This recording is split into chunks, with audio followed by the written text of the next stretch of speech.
Minoro haki paranau tabuni. One day at a time, sweet Jesus, that's all I'm asking from you.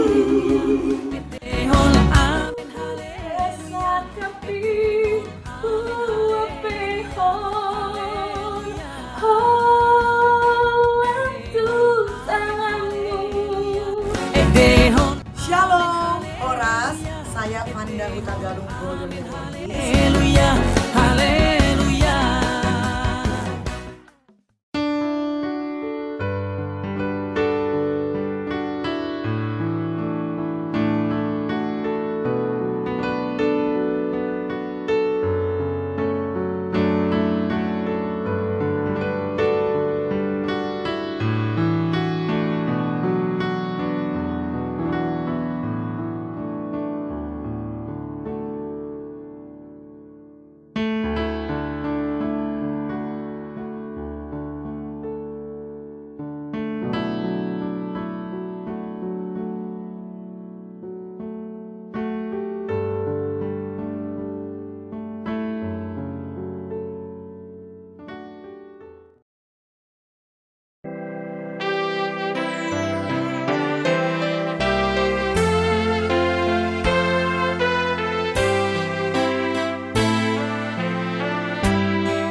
Shalom, selamat pagi bagi kita semua, Bapak Ibu yang terkasih dalam Kristus Yesus. Mari dengan sukacita menyambut pagi ini. Namun sebelum kita melaksanakan aktivitas kita, marilah kita lebih dulu mendengar firman Tuhan. Namun sebelum kita mendengar firman Tuhan, ada baiknya kita berdoa. Kita berdoa. Terima kasih Allah Bapa yang bertahta di dalam kerajaan sorga. Buat pagi yang indah ini, Tuhan anugerahkan kepada kami kehidupan melalui kesehatan, melalui umur yang panjang. Biarlah Tuhan yang menyertai kami dalam memulai segala aktivitas dan kegiatan kami. Sebelum kami memulai aktivitas kami Tuhan, kami mohon kami akan bersekutu melalui firman. Biarlah sukacita dari Roh Kudus-Mu menyertai kami. Amin.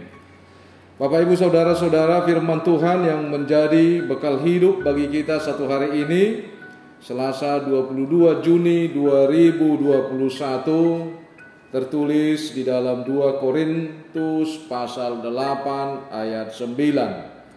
2 Korintus pasal 8 ayat 9. Saya akan bacakan untuk kita.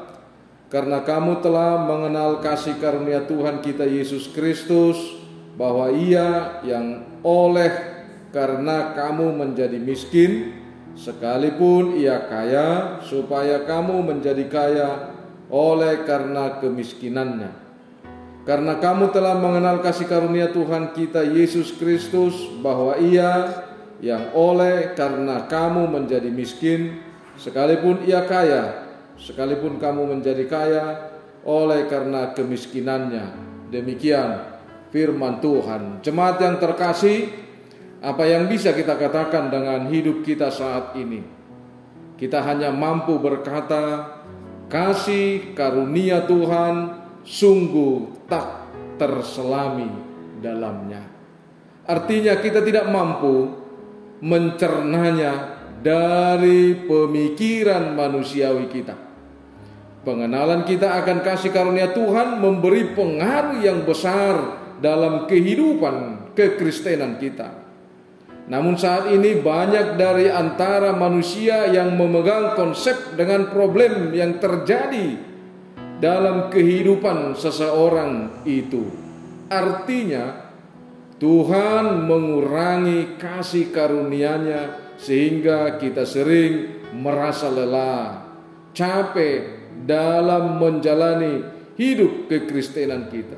Bapak, Ibu, saudara-saudara, saya akan tekankan, ketika kita lelah dengan kehidupan kita, ketika kita capek dengan kehidupan kita, maka kita sering berkata bahwa Tuhan telah mengurangi kasih setia-Nya kepada kita.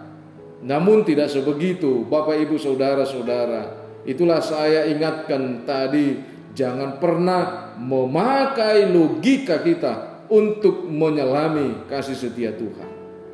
Namun di sisi lain, saat kita memegang konsep karunia Tuhan yang berlebihan, sering kita menganggap remeh akan dosa, menganggap remeh asal-asalan di dalam menjalani hidup ini.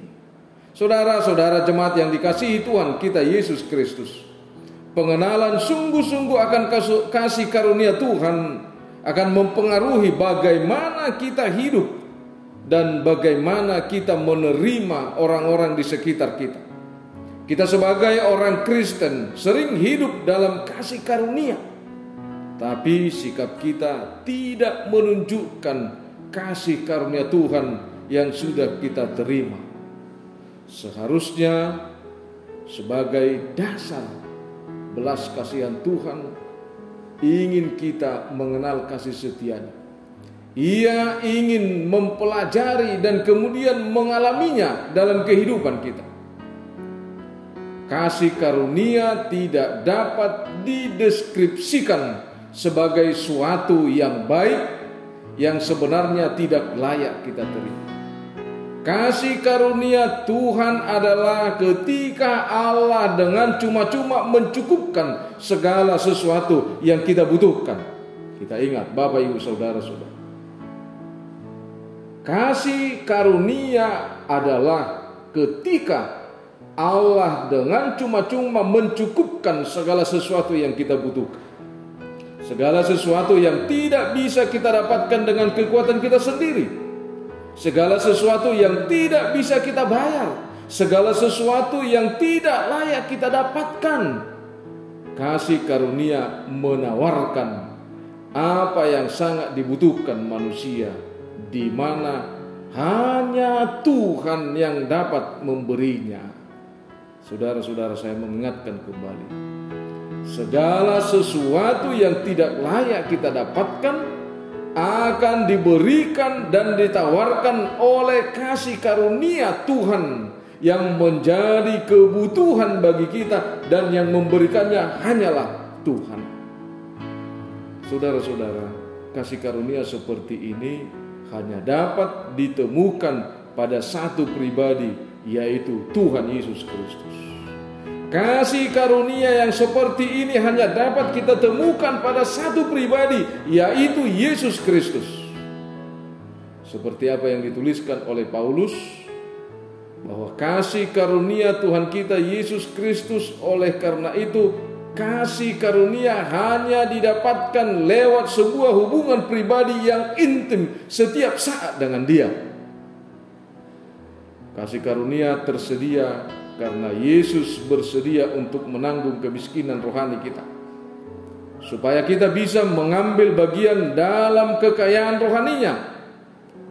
Paulus berkata, sekalipun ia kaya, Sebelum Yesus datang ke dunia ini, Yesus menikmati kekayaan di sorga. Di sorga Yesus ada dalam persekutuan yang intim dengan Allah Bapa dan Roh Kudus. Di sorga para malaikat sujud menyembah Dia. Di sorga Yesus memiliki otoritas penuh sebagai Allah. Jemaat yang terkasih, Paulus menuliskan bahwa ia yang oleh karena kamu menjadi miskin.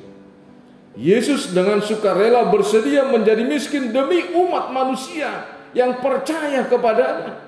Ia merendahkan dirinya untuk menjelma menjadi manusia dan hidup di antara manusia yang berdosa. Ia yang ditinggikan di sorga menjadi hina di bumi. Ia yang bersinar terang sebagai Tuhan di sorga mengambil rupa manusia biasa di bumi. Ia yang menciptakan segala sesuatu disembelih oleh mereka yang diciptakannya. Ia yang sudah ada dari kekekalan bersedia mengalami kematian. Ia yang ada dari kekekalan bersedia mengalami kematian. Oleh karena siapa? Oleh karena kita, orang yang berdosa. Ia yang adalah kudus bersedia menanggung dosa kita. Bapak, ibu, saudara-saudara, coba kita bayangkan itu. Ia yang kudus bersedia menanggung dosa kita. Saudara-saudara jemaat yang dikasihi itu, melalui semua pekerjaan kasih karunia-Nya, semua orang yang percaya kepadanya akan menjadi kaya secara rohani. Itulah sebabnya firman Tuhan melalui Paulus mengatakan, supaya kamu menjadi kaya oleh karena kemiskinannya dulu. Kita yang segala kesalehannya seperti kain kotor, sekarang di dalam Yesus kita dibenarkan oleh Allah. Kita yang dahulunya bukan umat Tuhan, bukan umat Allah, sekarang telah menjadi umat-Nya. Sekarang Tuhan telah mengaruniakan segala berkat rohani di dalam surga untuk kita.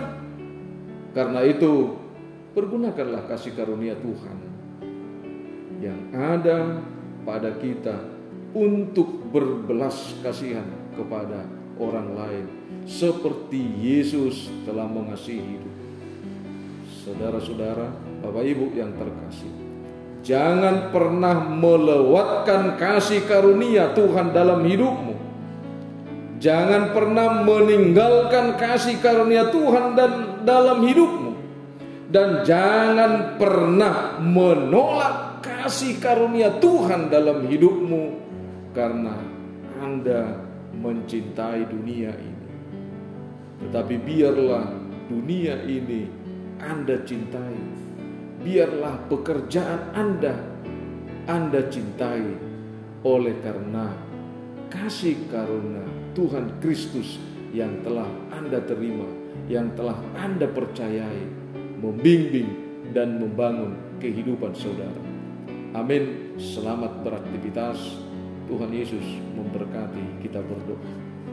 Segala puji syukur bagimu Allah Bapa yang bertahta dalam kerajaan sorga, buat penyertaan-Mu Tuhan yang memperkenankan kami pada pagi hari ini bersyukur dan bersyukur dalam memuji nama-Mu Tuhan. Biarlah Tuhan pada pagi hari yang indah ini kami berdoa buat saudara-saudara kami. Kami berdoa buat bangsa dan negara kami. Secara khusus Tuhan, kami berdoa buat gereja-Mu yang telah Tuhan tempatkan di tengah-tengah dunia ini untuk membawa terang di dalam kegelapan, supaya gereja-Mu mampu mengubah kegelapan menjadi terang. Terima kasih Bapa di sorga. Kami berdoa Tuhan, sungguh-sungguh kami percaya, kami rindu pertolongan-Mu Tuhan di dalam segala program dan rencana-Mu, rencana gereja-Mu Tuhan yang ada di HKP Surabaya ini.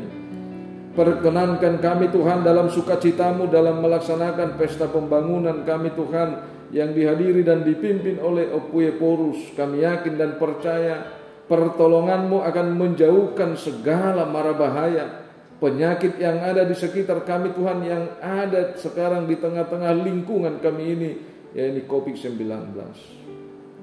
Biarlah persekutuan kami ini Tuhan yang menjadi kekuatan baru bagi kami dalam melawan segala kekuatan-kekuatan dunia. Berkati Tuhan gerejamu, berkati hidup kami semua. Terimalah doa kami ini yang kami panjatkan hanya di dalam nama-Mu Tuhan Yesus Kristus Juru Selamat kami yang hidup. Anugerah Tuhan kita, kasih setia Allah Bapa, persekutuan Roh Kudus memberkati kita. Amin.